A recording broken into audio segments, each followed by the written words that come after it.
आदम अलैहिस्सलाम হাওয়া আলাইহিসসালাম কে যখন বসায়া রাখলেন, আদম আলাইহিসসালাম সুন্দরভাবে ওই হাওয়া আলাইহিসসালামের দিকে নিজের হাতটুকু বাড়াইতে চাইলেন। ও বাবারা, বন্ধুরা আমার, কলিজা টুকরা যুবক, আদম আলাইহিসসালাম যখন হাওয়া আলাইহিসসালামের দিকে হাতটুকু আগ বাড়াইয়া দিলেন, হাতটা আগ বাড়ানোর সঙ্গে সঙ্গে আল্লাহ তাআলা বলতেছে স্টপ, হাত লাগানো যাবে না। এখানে একটা পয়েন্টের কথা বল। আল্লাহ তাআলা বলতেছে, রে আদম, না না না, হাওয়াকে হাত লাগানো যাবে না। ও আল্লাহ, তাহলে কি করতে হবে? আমি আল্লাহ তাআলা জানিয়ে দিতেছি, রে আদম, এর জন্য তোমাকে বিবাহ পাততে হবে। আর বিবাহ যদি করতে যাও, এর জন্য তোমাকে মোহরানা আদায় করতে হবে। আদম আলাইহিসসালাম বলে, ও আল্লাহ, আমার কাছে কোনো কিছুই নাই, কি দিয়ে মোহরানা দিব, কেমন করে দেন মোহর আদায় করব? আল্লাহ তাআলা বলতেছে, রে আদম, আখিরি জামানার মাধ্যমে আখিরি পয়গম্বর মুহাম্মদুর রাসূলুল্লাহ সাল্লাল্লাহু আলাইহি সাল্লামকে দুনিয়ার মাধ্যমে প্রেরণ করব। ওই নবীর প্রতি তুমি কয়েকবার দরুদ শরীফ পড়ে দাও, এইটাই তোমার জন্য দেন মোহর। আজকের তারিখে এখন চলি, আমি আপনি ভালো করে লক্ষ্য করে দেখি, সন্তানকে বিবাহ দিতে যাচ্ছি, নাতিকে বিবাহ করানোর জন্য নিয়ে যাচ্ছি। বিবাহর দিন তৈ হইয়া গেল, দেন মোহর তৈ হইয়া গেল যে 2,40,000 টাকা দেন মোহর। কত? 2,40,000।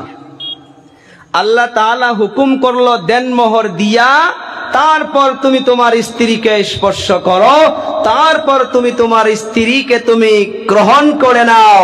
আজকের তারিখে উল্টা হয়ে গিয়েছে। দেন মোহর পাতলাম 2,40,000 টাকা, বিবাহর দিন নিয়ে যাইতেছি 50,000 টাকা আদায়।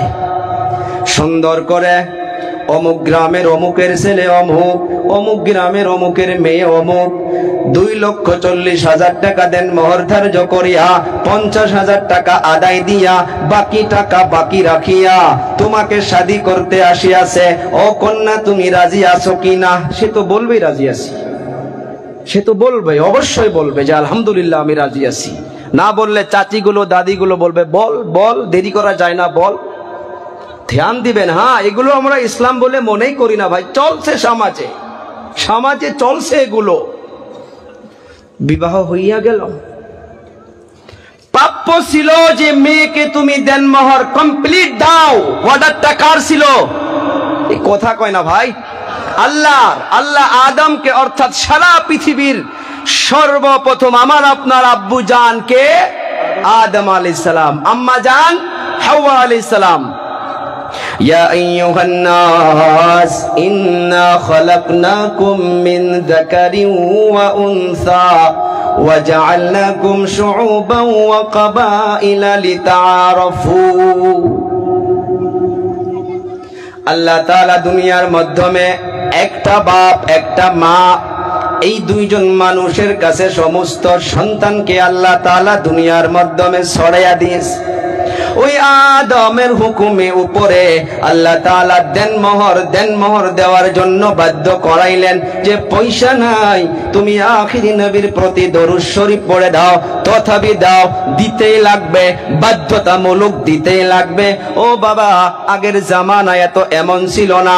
আজকের তারিখে লক্ষ্য করে দেখুন, 2,40,000 টাকা দেন মোহর আদায় না দিয়া 50,000 টাকা দেন মোহর দিয়া বাকি টাকাটা বাকি রাখিয়া মুহাদ্দিসিনে কেরাম, মুফতিয়ানে কেরাম অনেকগুলো ব্যাখ্যা লিখেছে যে হ্যাঁ বিবাহ তো হয়ে যাবে, কিন্তু রে বাবা এই দুনিয়ার মাধ্যমে ওই স্বামী স্ত্রীকে যেমন ভাবে মা বাবা গুলো ওই সন্তানকে বন্ধক বান্দা করে রাখলো, মেয়েকেও বন্ধনে ফালাইয়া রাখলো, বিবাহটা সুন্দর করে শান্তিভাবে আল্লাহর নজরে হইল না। পুরুষগুলো আমরা তো খুশি হইয়া যাই যে 40,000 টাকা দেন মোর দিয়া, বাকি টাকা তো বাকি রাখলাম রে বাবা। এক জায়গার মাধ্যমে লিখেছে এই বাকি টাকাটা যদি থাকা অবস্থায় যদি তুমি দুনিয়া থেকে বিদায় হইয়া যাও, স্ত্রীকে হুকুম করা হয়েছে এই যে স্বামী যে দেন মোহরটা বাকি রয়েছে, স্বামীর আত্মীয় স্বজন, স্বামীর যেগুলো বস্তু গাড়ি বাড়ি টাকা রয়েছে এগুলো বিক্রি করিয়া স্ত্রীকে দেন মোহরটা আদায় দিয়ে তারপর স্বামীকে দাফন করো। আমরা তো ইসলাম এগুলো মনেই করি না। কেউ চিন্তা করছি আজ পর্যন্ত? কথা কন নাকে ভাই, না খারাপ পাইতেছেন? আমি আগে বলছি ভাই এগুলো হার্ড অন্তরে লাগবে, কিন্তু লাগলে দুঃখ করা যাবে না। আনেওয়ালা সময়ে আল্লাহ মাফ করনেওয়ালা, আল্লাহ মাফ করে, ঘাবড়ানো যাবে না। লা তাকনাতু মির রাহমাতিল্লাহ। নেক্সট আনেওয়ালা সময়ে আমরা যেন পরিবর্তন হইতে পারি, সেই জন্য আমি শোনাইতেছি ভাই, সেই জন্য শোনাইতেছি। কি হবো আমি 1-1.5 ঘন্টা বলে চলে যাব, এতগুলো মানুষ আমাকে লাগে 10,000 টাকা দিল, 10,000 টাকা কতক্ষণ থাকবো আমার নিকটে? কালকে শেষ হয়ে যাবে, কালকে শেষ হয়ে যাবে। কিন্তু এই যে মাহফিলের মাধ্যমে যদি একটা যুবকও যদি এটা আমল করে, আলহামদুলিল্লাহ আমার জন্য হইতে পারে। একটা যুবকের আমলের জরিয়া করে আল্লাহ তাআলা আমার কবরের সওয়াল জবাবকে মাফ করে দিতে পারে। সুবহানাল্লাহ বলি, সে আশা নিয়ে বলি, আল্লাহ গাওয়া, আল্লাহর কসম খেয়ে বলতেছি ভাই, আমলে আসি, আমলে আসি। দুনিয়া চলে যাইতেছে, পার ডে মরণের খবর কানে আসতেছে, যুবক অ্যাক্সিডেন্ট হইয়া হইয়া চলে যাইতেছে, মানুষ ঘুমের ঘরে চলে যাইতেছে। কবে চেঞ্জ হব, কবে বদলিব, কবে নিজেকে সুদরুনি করব? সময় নাই। হ্যাঁ সময় আছে বলে একজন আমাকে আপনাকে ধোকা দিবে, সে তো আল্লাহর কাছে ওয়াদা করে আসছে যে আমি মানুষকে ধোকা দিয়ে বোকা বানাইতে বানাইতে কবর পর্যন্ত নিয়ে যাব, তার নাম হইতেছে শয়তান। আদম আলাইহিস সালাতু ওয়াস সালামকে দেনমোহর দেওয়ার জন্য বলল, এইটা হুকুমটা আদমের জন্য শুধু ছিল না, যে দুনিয়ার মাধ্যমে যত আদম সন্তান আসবে এই আদমের ঘটনাটা দেখে সমস্ত আদম জাতি এটা মেনে চলবে। দুনিয়ার মাধ্যমে বাবা বিবাহ রাত্রে দেনমোহরকে বাকি রাখিয়া ওই যে যুবক ওই কন্যার বাড়ির থেকে 1.5 লক্ষ টাকা দামি ডাউনলোড নিতেছে। কই না, কই না, 1.5 লক্ষ টাকা দামি ডাউনলোড। বাবা সুদের পর কর্জের পর কত কষ্ট করে করে মেয়েকে বিবাহ দিতেছে। বিবাহকে আসান করো, গরিব ঘরের কত মেয়েগুলো কান্না করে করে বসে আছে, সময় মতো বিবাহ দিতে পারে না। এ বাবারা বন্ধুরা, যাদেরকে আল্লাহ তাআলা টাকা পয়সা দিয়েছে তাদের গেট আর প্যান্ডেলের মাধ্যমে 1.5 লক্ষ টাকা চলে যায়, 2 লক্ষ টাকা চলে যায়। আর 2 লক্ষ টাকা যদি হইয়া যায় একদম নিম্ন শ্রেণীর ফ্যামিলির মাধ্যমে কমসে কম 4 থেকে 5টা বিবাহ হইয়া যাবে। আমি আমার বিবাহর দিন মাত্র 35 কেজি ব্রয়লার দিয়া বিয়া পার করেছি, আমি নিজেই। কোনো কি নাই, একটা তিরপাল টাঙ্গে দিয়েছি মানুষ যেন বসতে পারে, কয়েকটা চেয়ার নিয়ে আসছি, 35 কেজি ব্রয়লার নিয়ে আসছি। আর চাচিগুলো দাদিগুলো বোধহয় বাড়ির থেকে 1-2টা লোকাল মুরগি যারা ব্রয়লার খায় না তাদের জন্য ইন্তজাম করেছে। আমার বিয়ে হয় নাই? কথা কন্যা হয় নাই?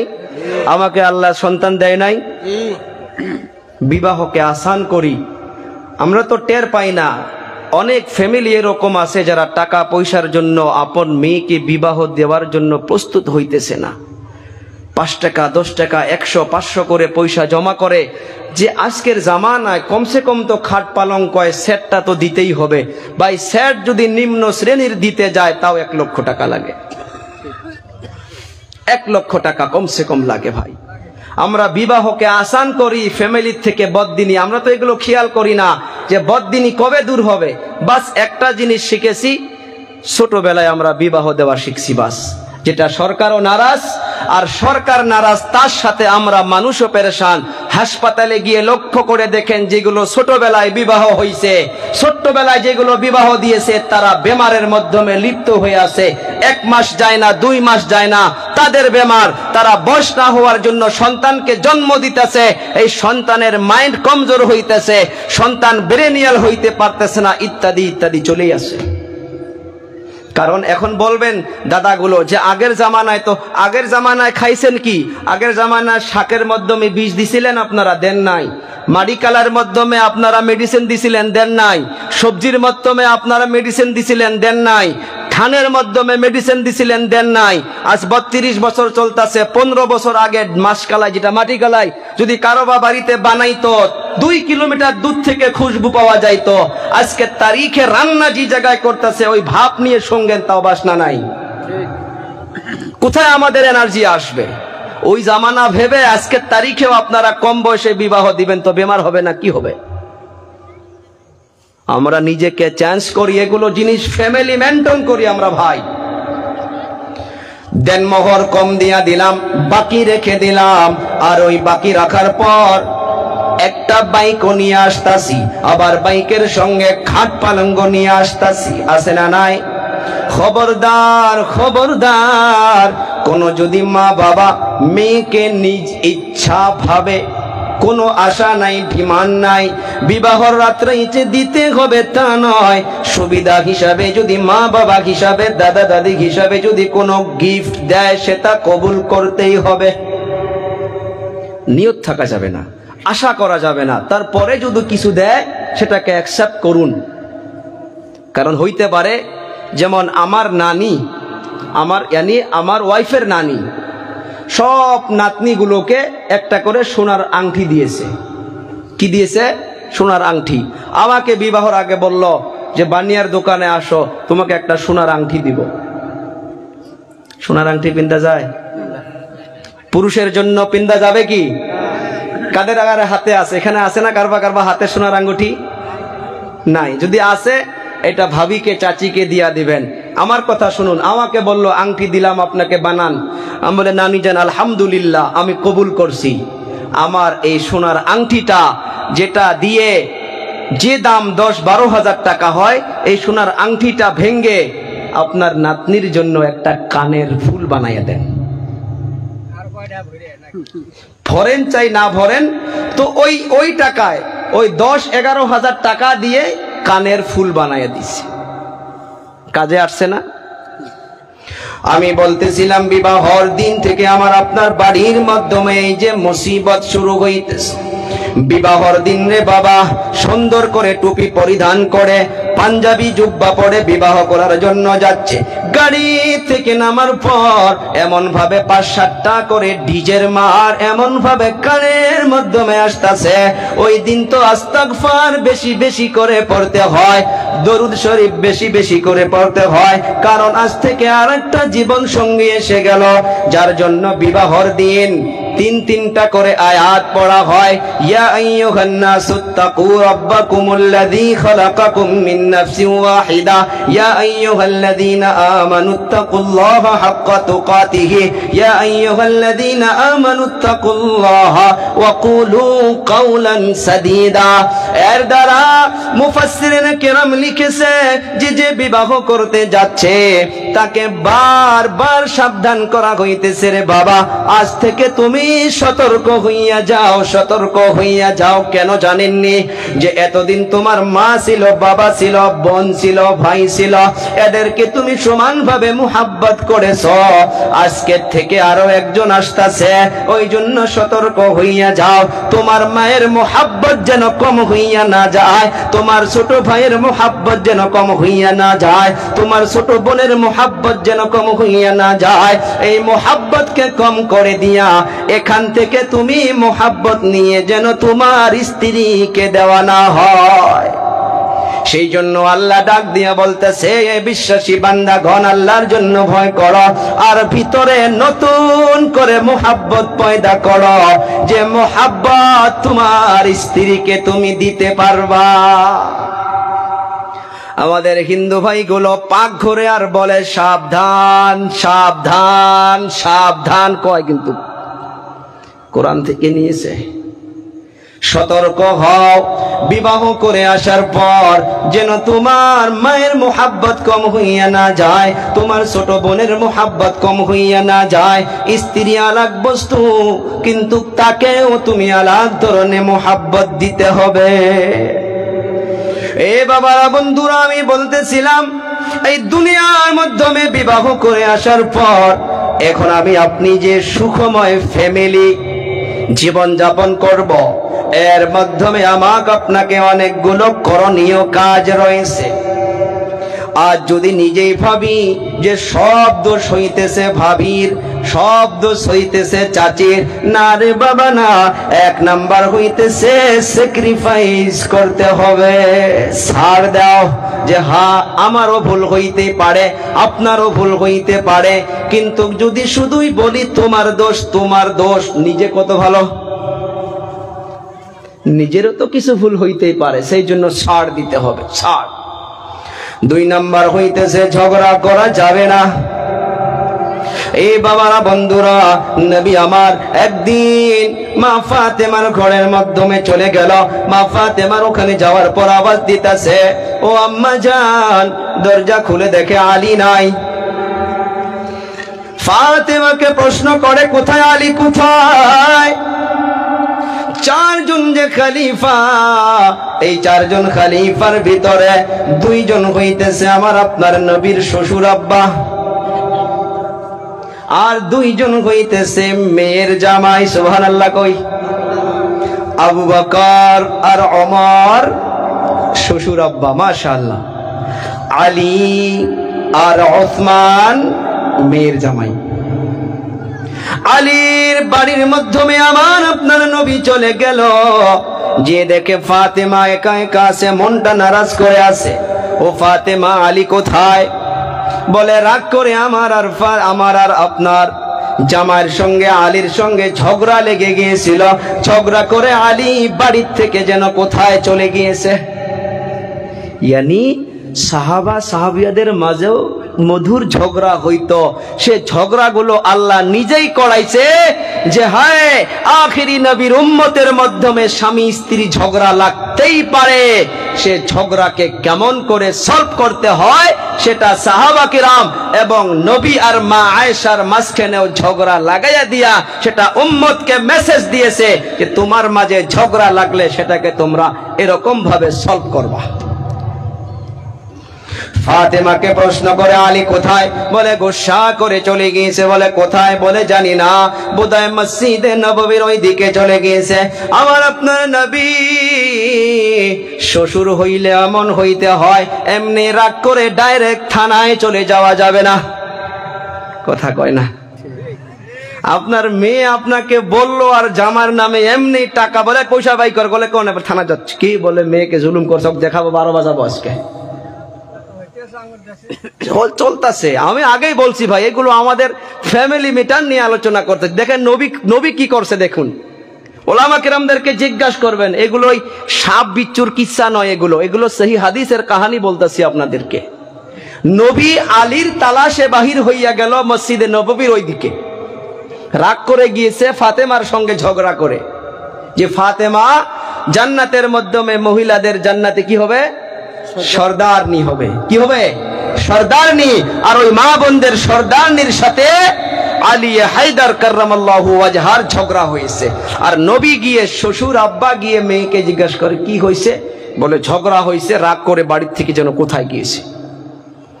আমার আপনার নবী বিশ্ব নবী সাল্লাল্লাহু আলাইহি সাল্লাতু ওয়া সালাম সুন্দর করে আলী রাদিয়াল্লাহু তাআলা আনহুর তালাশে বাহির হইলেন।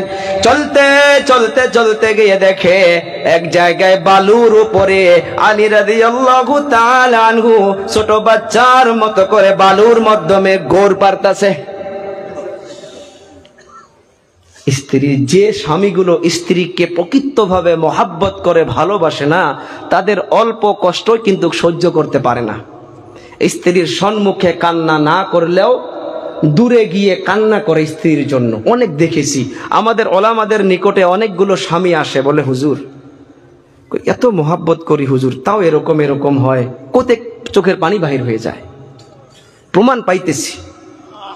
আলী রাদিয়াল্লাহু তাআলা আনহু ফাতেমাতুজ জাহরা রাদিয়াল্লাহু তাআলা আনহার সঙ্গে ঝগড়া করে চলে গিয়ে বালার উপরে এই শরীরটা দিয়ে গড়াগড়ি করতেছে। আমার আপনার নবী দেখুন কেমন আখলাকওয়ালা নবী, গিয়ে দেখে আলী বালার মাধ্যমে গড় পারতাছে। ডাইরেক্ট গিয়ে আলীকে মজাক করে বলল, ইয়া আবা তুরাব।